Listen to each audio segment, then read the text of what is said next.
So guys, today we're going to study about the present perfect questions and also short answers.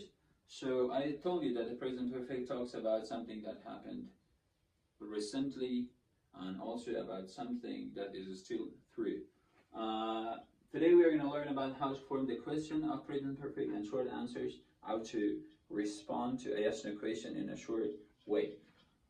In the question of present perfect, we change the word order, and I told you that the structure for present perfect is subject plus have or has plus third form of the verb or past participle, and also object plus or object or complement. But in question, what do we do is this, to put the auxiliary verb in the beginning of our sentence. This is the structure for question form of present perfect: have and has at the beginning of our sentence. Then we have subject, third form of the verb, which is called past participle, and also complement and object. Okay. So here I have some questions and also some short answers. So for forming the short answers, what do? We do not use main verb. We do not use the main verb, but what we do is this, to use the auxiliary verb. So the auxiliary verb. Here we have some questions. The question number one is, have you been here? Have you been here? So you know that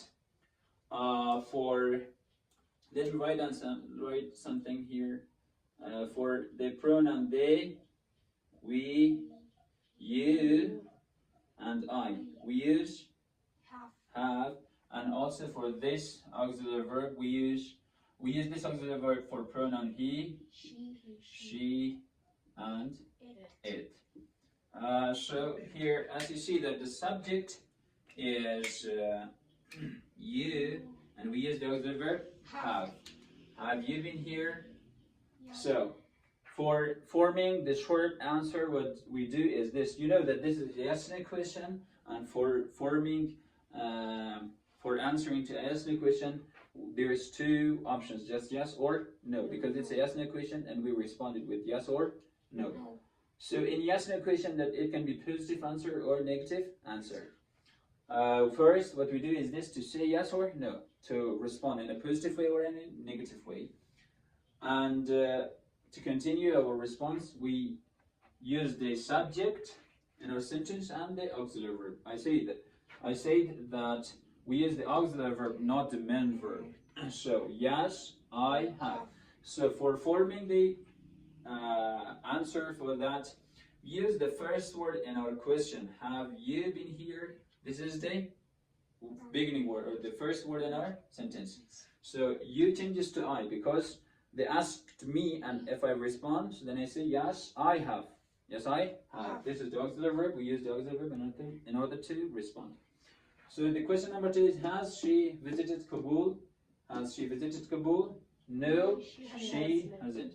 One thing you have to remember is this, that when we respond in a negative way, you know that no is a negation word. It's a negative response. So we have to use the negative form of the beginning word in the question. So this is the beginning word in the question, and we use the negative word of that. So has changes to hasn't. No, she hasn't. And the question number three, has Ahmad taught French? Yes, he has. Yes, he has. You know that yes is a positive word and has is also a positive auxiliary. So we use the positive response with the positive auxiliary, negative response with the negative auxiliary. And this changes, and the pronoun changes according to situation. So, and you have to remember that it's very important and critical that we have to use the auxiliary verb has with the pronoun he, she, and it, and the auxiliary verb have with the subject pronoun they, we, and you and I. As you know that if we are going to replace the noun Ahmad with a pronoun, we would replace it with the pronoun he. So that's why we use the auxiliary verb has rather than